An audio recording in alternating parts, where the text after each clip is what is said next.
I'm looking forward to working with you. It was Rena, a junior, who said this to me in a tone of voice, drawing out the end of words which I really hate. I was unlucky enough to become her trainer. My name is Jake. I am a 28-year-old company employee. Since I joined the company as a new graduate, I have been one of the top sales performers. This is all because my colleagues who are older than me taught me the ropes of sales. I wanted to be just like him. So when the section chief asked me to be in charge of training the new hires, I was honestly pleased. The colleague who had taught me had been promoted and moved to a different department. There might not have been anyone else suitable for the job other than me. That's what I thought at the time.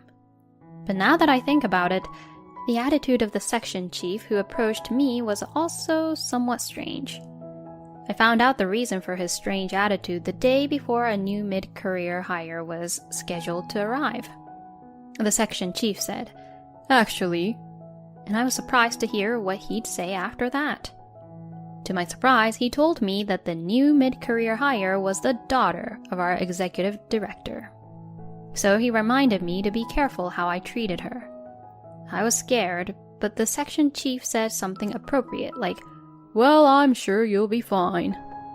So in conclusion, he was giving me jobs that was a hassle for everyone. I didn't really know the executive director that well, but I had heard many rumors about him. He seems to be a good, diligent worker, but I heard that he acts very strictly to his subordinates that are close to harassing them. However, recently there are some employees who claim that even a little bit of harshness becomes a harassment, so I don't really know what's going on. Anyway, I decided that no matter who the person is, I must instruct him or her appropriately. Then the new employee arrived. Her name is Rena. She is 25 years old, 3 years younger than me. The section chief is trying his best to flatter her. I felt uncomfortable, but I treated her as a newbie. She began to say this, "I'm Rena. Nice to meet you," in a very shallow tone, which was not appropriate for the workplace. I also greeted her. Rena looked at me with a scrutinizing look. You don't look like you can do your job. Are you okay?" I was annoyed by her words, but managed to hold back. "I have the top sales record, though." Rena laughed at me as if I was an idiot. "Oh, someone like you? Really? Well, I don't really care. By the way, you know who my father is, right?" I can't believe she would say such a thing to me. But Rena continues. "My dad said that it's not good to be unemployed forever, so I had no choice but to come here. He said I'm beautiful, so I'm suited for sales." I continued to be astonished at the words coming out of Rena's mouth. "My dad told me that I can get a contract easily if I smile and laugh next to you, so you don't really have to teach me the difficult stuff." Her attitude left me speechless. Rena's face was perfectly normal. Is she a very confident person? Well, she may be suited for sales in a way, but it's not an easy world where she can make sales just by smiling. I don't mean to be rude to people who join the company due to network, but she doesn't really have to show it off that much like that. I had a headache from day one, but I did what I had to do. I stayed with her for a few days and taught her how to do her job, but Rena immediately said, "What? I don't understand." When I pointed out her mistakes, she was clearly vexed, and it was extremely difficult to work with her. Even so, I need her to be as effective as possible. I asked Rena to write a very simple order form and went to the customer's office. What I asked Rena to write was the order from yesterday's customer. I knew there was no way she could make a mistake, but I reminded her that I would check it when I got back. When I came back from the client's office, Rena was nowhere to be found. When I asked the chief about it, he looked at his watch and said, "Well, she left to go to lunch. That must have been an hour and a half ago." The section chief blurts that out. "But shows no signs of trying to contact her. I sigh at this difference in response, even though he is furious when we are even slightly late to come back from our break. So I say, I asked her to prepare the order form yesterday, and to that, the chief tells me that she had already submitted the order form. Rena complained to the section chief that she couldn't even go for a break because I hadn't come back. He said that the section chief allowed her to go on break because she submitted the form instead. So you're saying that you confirmed the form and the details of it, right? I asked him just to be sure, but he shook his head. There's no way she could have made a mistake on an order form like that. He laughed and walked away from me. I was a little uneasy, but I figured that if the section chief says so, there was no point in digging any further, so I got on with other work. The next day, however, I was summoned by the section chief. What the heck is this? I wondered what he was talking about, and he tells me that the order form I had asked Rena yesterday was completely wrong. The chief glances at the manager next to him. It's like the section chief is trying to put the blame on me in front of the manager, so the manager wouldn't get mad at him. I told not only the section chief, but also the general manager that it was me who asked Rena to take care of it, and that I would check on it when I got back from the client's office. And I explained that the section chief had taken care of it and submitted it to the client. The section chief raised his voice and said, You, the trainer, are responsible for the new employee's mistake. But the manager asks me, Is that true? Of course, I was not lying. When I called Rena to the spot and explained the situation to her, she said, Are you saying it's my fault? I can't believe it. And suddenly she became angry. That's not what I mean. I want you to explain the situation, what happened yesterday. I say that, but Rena doesn't listen. He pushed me to do work and was gone, so isn't it your responsibility? Rena says so, and the section chief gets into the conversation. You need to take a little more responsibility if you're her trainer. I was angry at the way they said it, but I kept my mouth shut because it would only make things worse. The manager couldn't stand to see what was going on, so he said that he would talk to me individually. That's when Rena tells me, You're the worst. I'm going to tell my dad about this.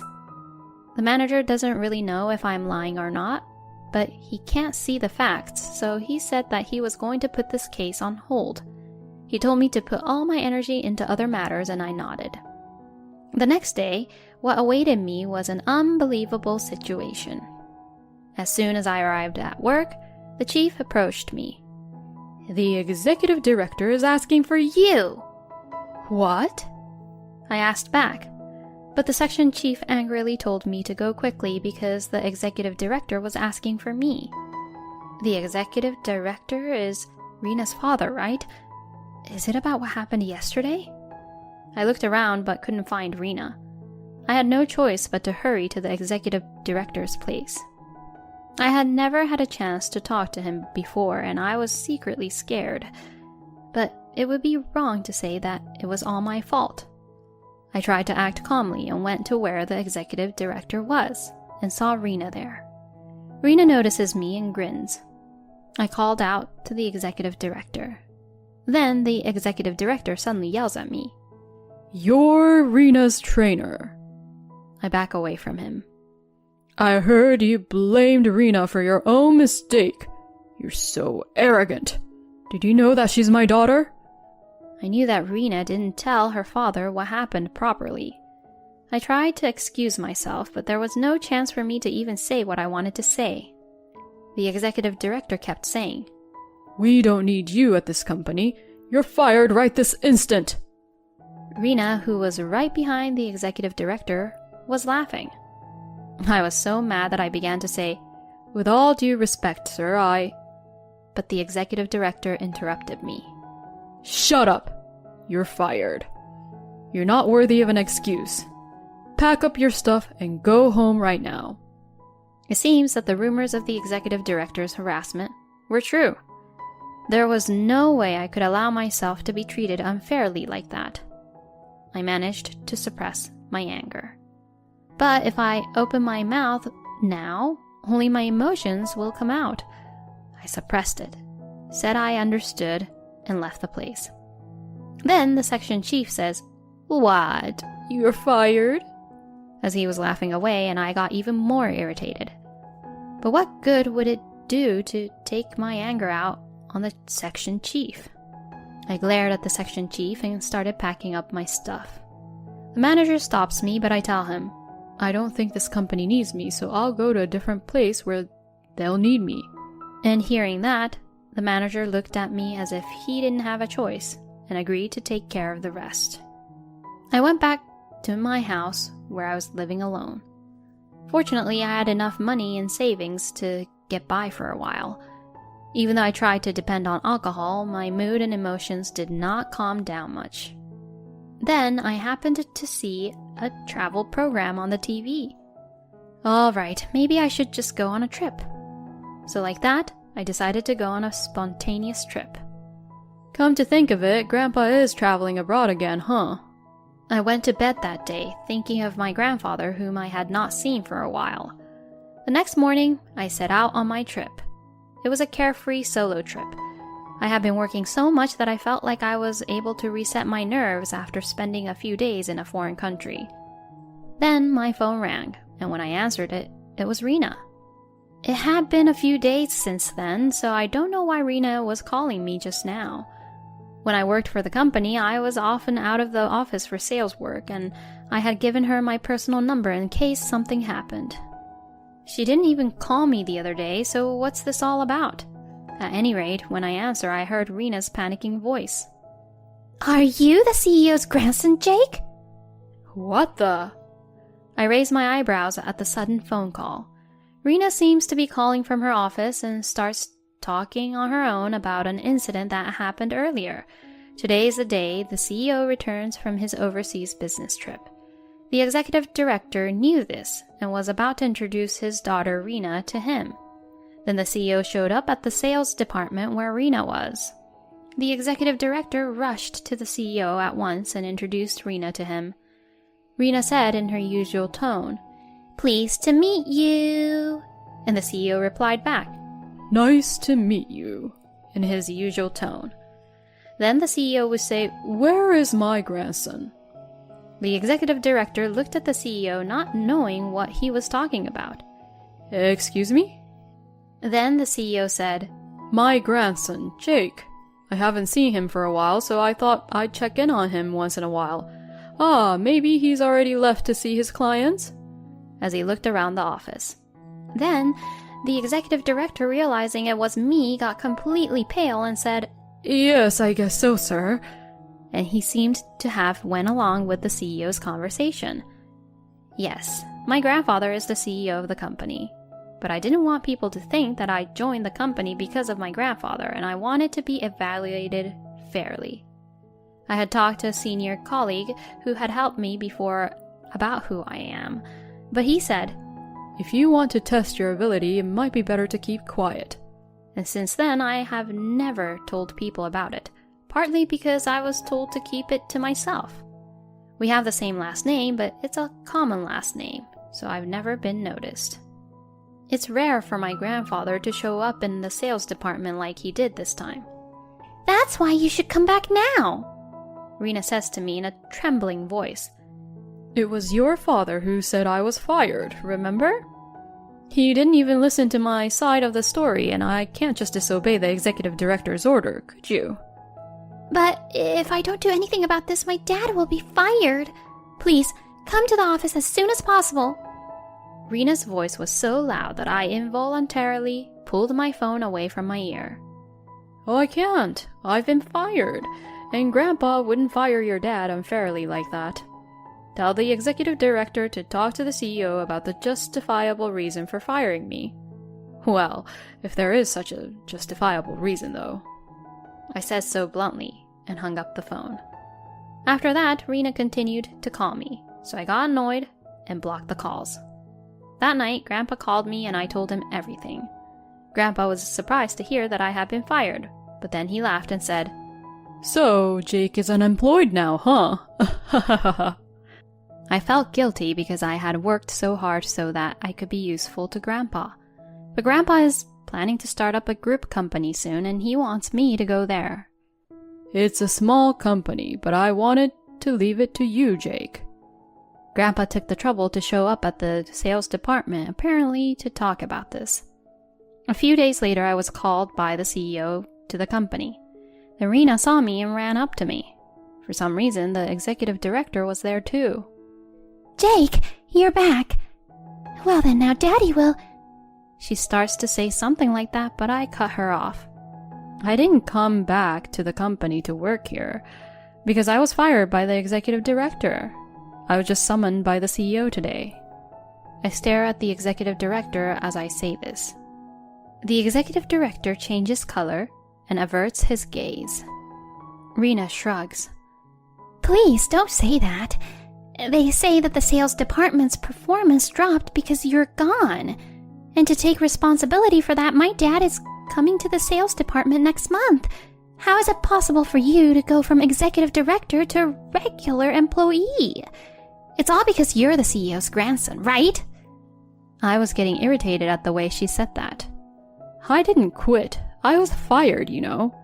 You heard it too, didn't you? And you were laughing while that happened. Unlike you, I didn't join the company because I used my grandpa's network.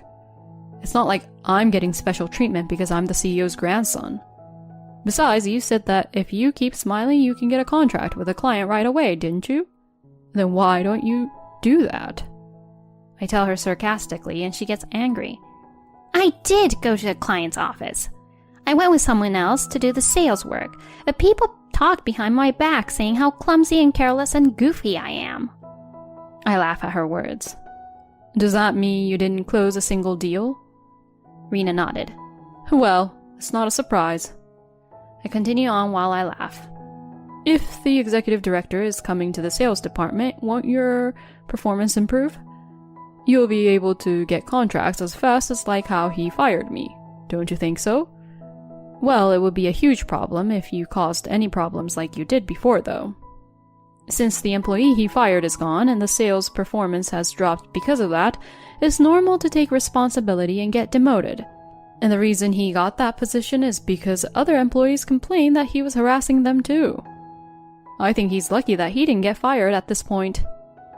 Yes, after I told Grandpa everything, he said he did an internal investigation.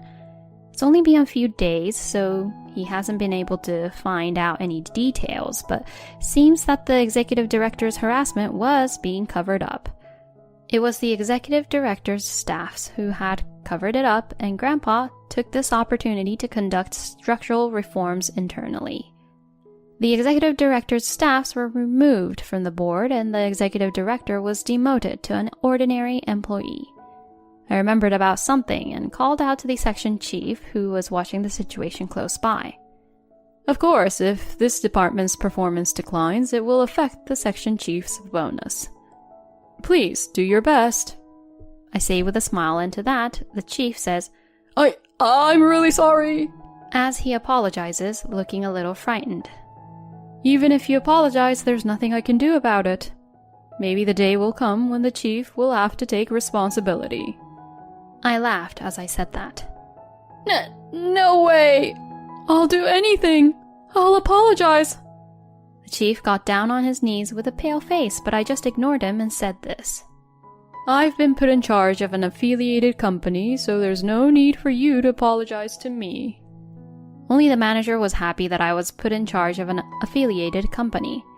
He was on my side from the beginning to the end, so I asked him, "Did you know that I was the grandson of the CEO?"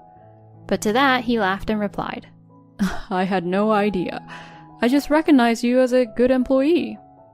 I was simply happy to hear him say that. After that, the ex-executive director moved to the sales department, but his sales performance was terrible. Rena went with her father to a difficult customer and the contract was cancelled. The ex-executive director was sued by another employee for his harassment, and he quit the company because he was unable to stay there. The sales department received some excellent people through headhunting, and Rena was told by them that she was not good at her job. so she quit. I imagine that Rena and her father are at their wits' end right now, their pride being shredded like that. The section chief has been demoted to a normal employee and his former subordinate has become his boss. When the ex-chief was unhappy about it and swore at him, people around him started laughing at him for being pathetic, and I heard that the ex-section chief eventually resigned because he couldn't bear to stay there too. And I contributed myself to the establishment of an affiliated company. And I am now happily working as the CEO of that company.